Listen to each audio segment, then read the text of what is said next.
Taiwan has accused China of exaggeration with islands footage.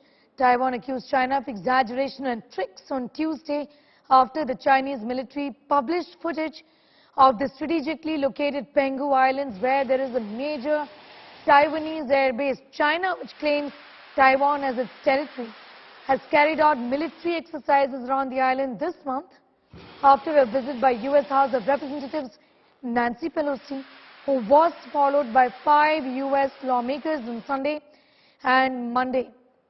The China military unit responsible for the area adjacent to Taiwan, the People's Liberation Army's Eastern Theater Command, released on Monday video of the Penghu Island, apparently taken by a Chinese Air Force aircraft close by. Taiwan Air Force Vice Chief of Staff for Operations has told reporters in Taipei that this was Chinese information warfare, though he said he had no comment on who had taken the video.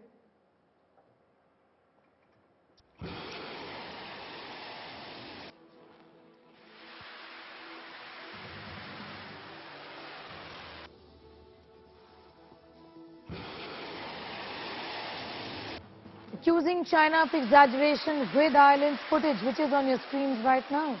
Taiwan has accused China of exaggeration and tricks on Tuesday after the Chinese military published footage of the strategically located Penghu Islands, where there is a major Taiwanese air base.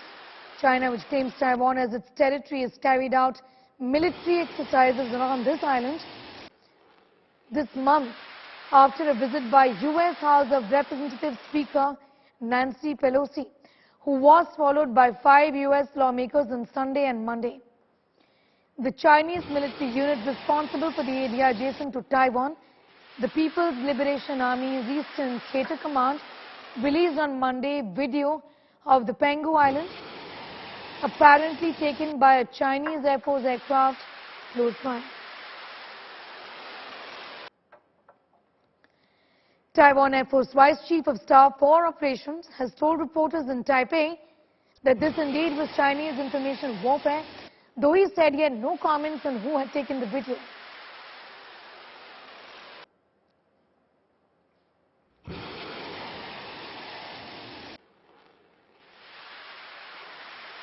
Remember, tensions continue as far as Taiwan and China is concerned. Taiwan is accusing China of aggression with islands. In fact, Taiwan has gone on to say that this is nothing but an information warfare that has been waged against Taiwan. Gaurav Sawant is getting us all the details in that big story. Gaurav is joining us right now from Taipei. Gaurav, just break this down for us. The allegation, Gaurav, from the Taiwan side is that this is nothing but information warfare. What really is going on as far as Ground Zero is concerned? On Ground Zero, there have been a series of violations by China of the air defense identification zone ever since a number of U.S. Delegations started coming in. First, it was Nancy Pelosi. Then, of course, the congressional delegation, bipartisan delegation of 6 congressional leaders who are in Taipei, and 30 Chinese aircraft violated the ADIZ. They violated and then they returned, and a large number of warships, 10 by the last account, they crossed the median and then they went back.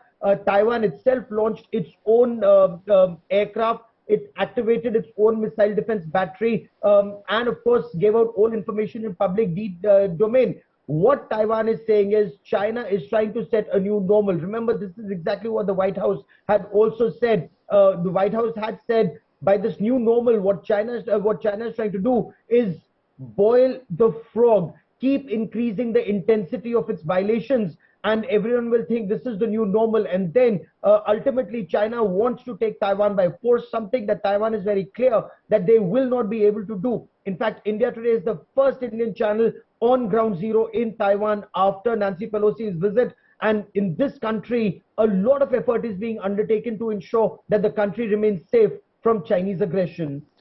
Gaurav, be with us. I'll just come back to you for more on that. When we're saying with this tensions rise in the Indian Ocean as Chinese research vessel Yuan Wang 5 reached the Hambantota port in Sri Lanka this morning. India had earlier raised concerns with Sri Lanka on moves to allow what it called a Chinese spy ship to enter Sri Lanka waters. The vessel, with some 2,000 sailors on board, has facilities to track satellites and intercontinental missiles and is slated to remain at the port till the 22nd of August. In fact, the ship was greeted by officials of the Chinese embassy in Colombo and officials of the port as well. The Chinese embassy in Colombo had informed the Indian Foreign Ministry about the port visit for replenishment purposes. Indian Foreign Ministry is concerned about the possibility of the ship's tracking systems attempting to snoop on Indian installations from the Sri Lankan port. Gaurav continues to be with us. Gaurav, this was the ship that was supposed to dock in Bangladesh, and Bangladesh apparently did not allow it. India has raised its concerns, but what next then? This is again a cause for serious concern.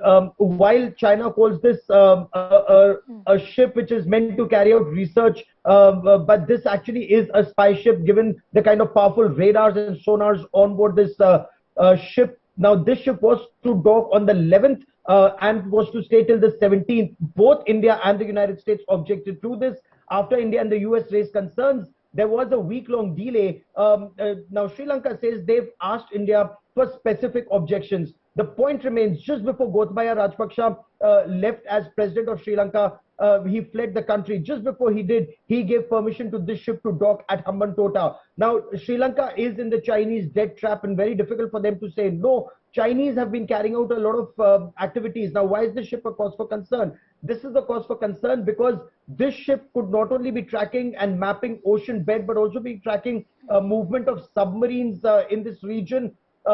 Again, this is India's, in a sense, the Indian Ocean region is something where every Chinese ship and activity is monitored closely. But China is increasingly trying to use international laws and get their ships in the Indian Ocean, which remains a cause for concern. Just yesterday, India presented a Dornier maritime reconnaissance and surveillance aircraft to Sri Lanka, and Sri Lanka says they're trying to, in a way, balance out India and China. But India's point is Sri Lanka needs to realize who's actually a friend in need. When Sri Lanka faces this immense crisis, it was India that helped Sri Lanka and not China. But being trapped in Chinese debt trap diplomacy, Hambantota being a part of the Chinese vanity project in Sri Lanka to a large extent remains trapped, Sneha. Right, Gaurav, thanking you for the moment.